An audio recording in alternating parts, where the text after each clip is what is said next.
Hey everyone, this is Mina Price, Self-Esteem Builder.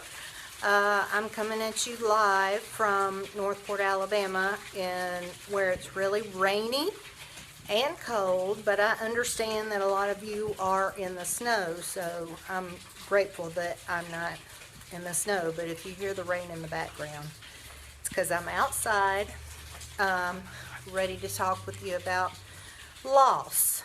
We're going to talk about loss today in the holidays because a lot of people have a hard time dealing with the holidays and coping with how to handle themselves and be able to have fun and enjoy the holidays in spite of feeling lost. Now, there's a couple of types of loss that we're going to be talking about.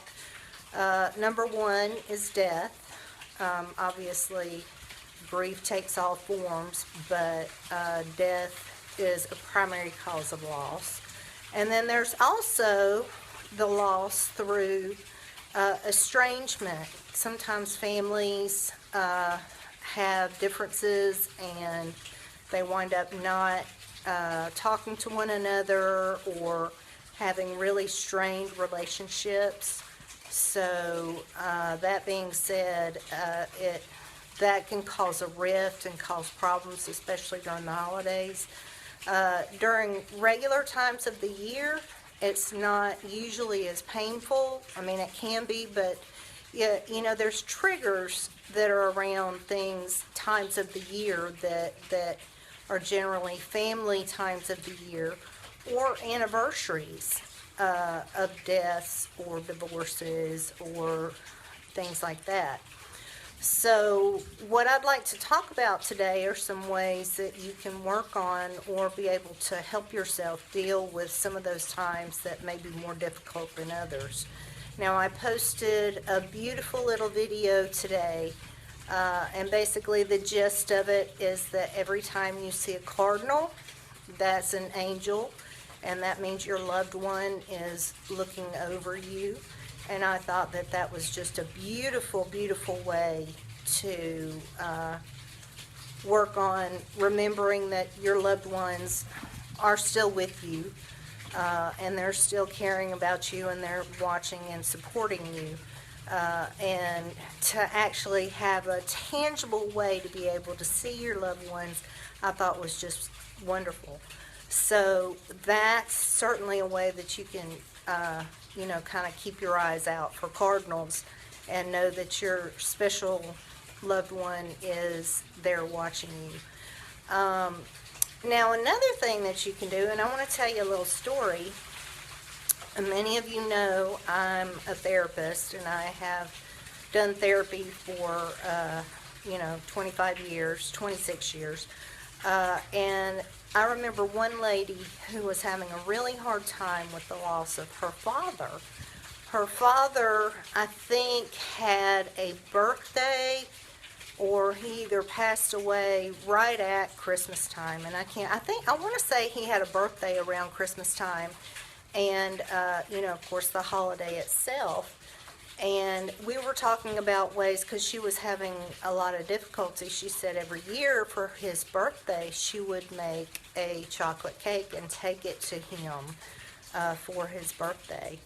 And we talked about the possibility of creating a tradition around this time of the year where she would continue to make chocolate cake for his birthday in celebration of his life, and to share it with people that she cared about, or share it with people in her neighborhood or church or wherever she had people that she could share it with. And what I'd like for you to think about is, what are some new traditions that you can create around the holiday time that will celebrate your loved one and allow you to still think about that person, but still celebrate and keep yourself positive. For her, it was making a chocolate cake for her father's birthday, who had passed on, and then sharing it with friends and relatives. And I thought that was just a great way to cope. And when she saw me again, she said that was, she was still sad. And of course, you're going to be sad when you're dealing with grief and loss. But the fact that she had a new tradition and something that she could focus on during that time made it a lot easier for her, and she was very grateful that we had talked about that and that that was going to become a tradition that will continue. Even though he was not around to eat the cake, she would share it with other people that she cared about. So that's one way. Another thing that you can do is recreate the holiday. A lot of people have a lot of traditions, and we just talked about creating new traditions, but sometimes it's necessary, especially if there's not large family gatherings, to create new ways of celebrating the holidays. For example, if you're dealing with the loss of a spouse, either through divorce or through death, and maybe it was just the two of you or something like that on the holidays, think about another way that you can spend the holidays. Maybe go to a friend's house that, to make your surroundings something new. So it's not so much in your face that person is not there. Surround yourself with people that care about you, either through, extended family or people that you work with, or, just friends maybe from church, or, just find another way. Or, some people enjoy volunteering. I know around Thanksgiving a lot of people will volunteer in soup kitchens and things like that.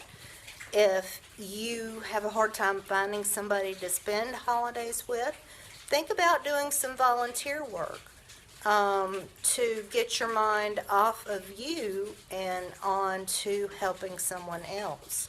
That's another good way to help you cope through the holiday times. Now, it's not just Christmas and Thanksgiving. Birthdays can be particularly difficult. Anniversaries can be difficult.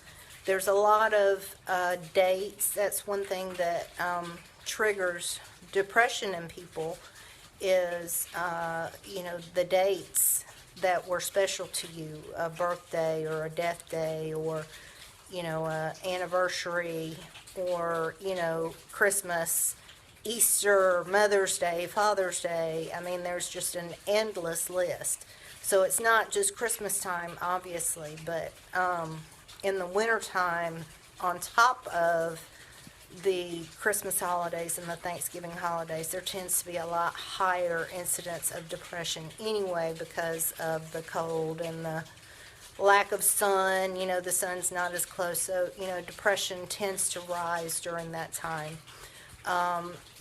So what I'd like for you to do is think about what are some things that you can do to create some new traditions around those hard times, the times of the year that are difficult for you.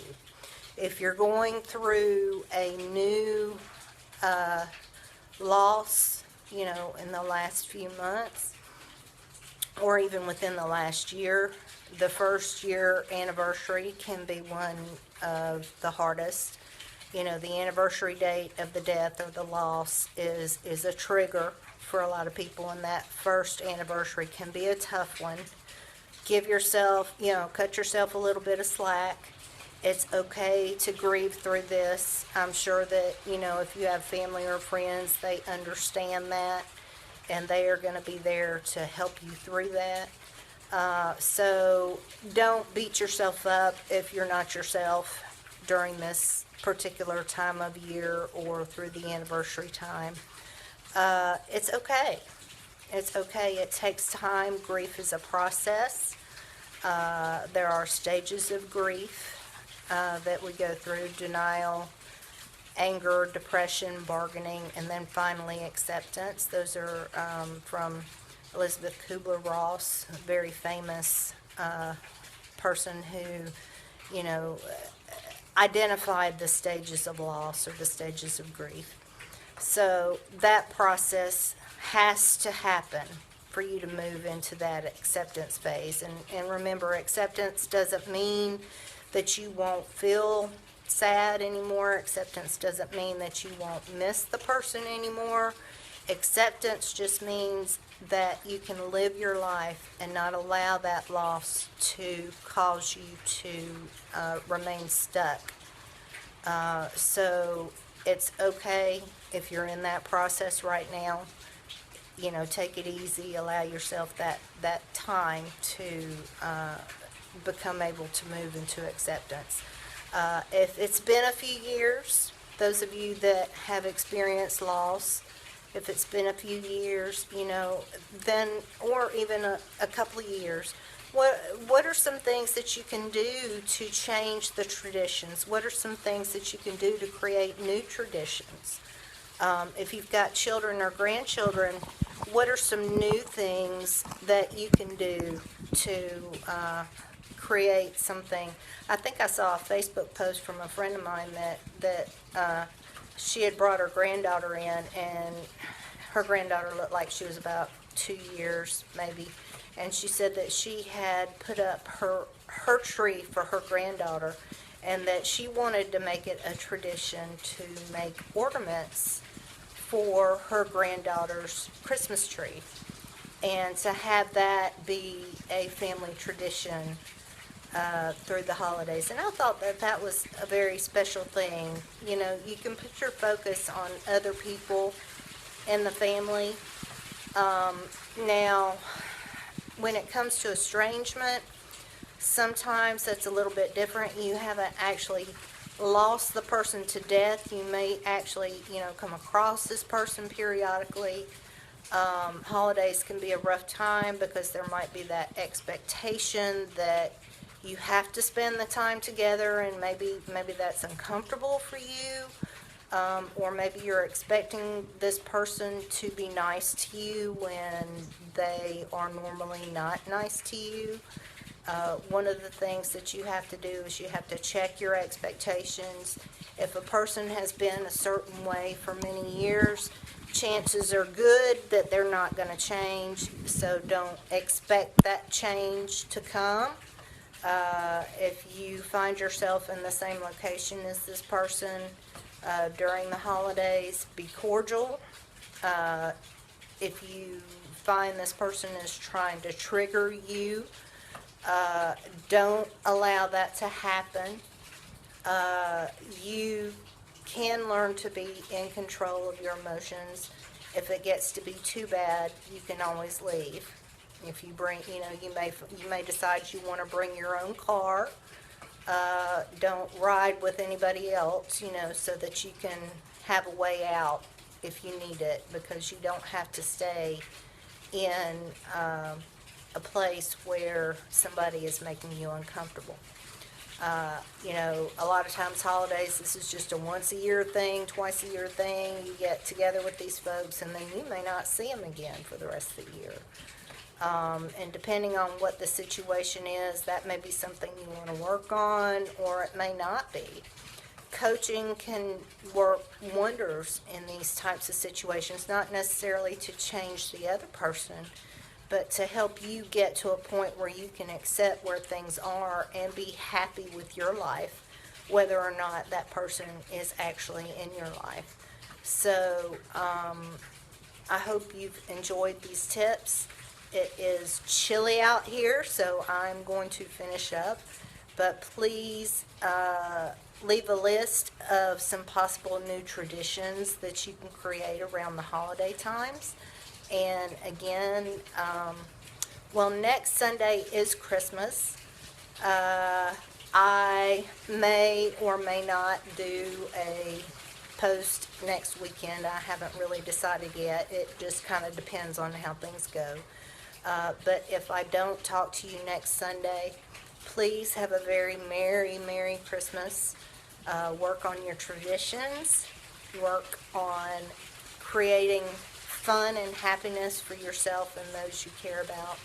And I love you, and I will talk to you next week. Thanks. Bye.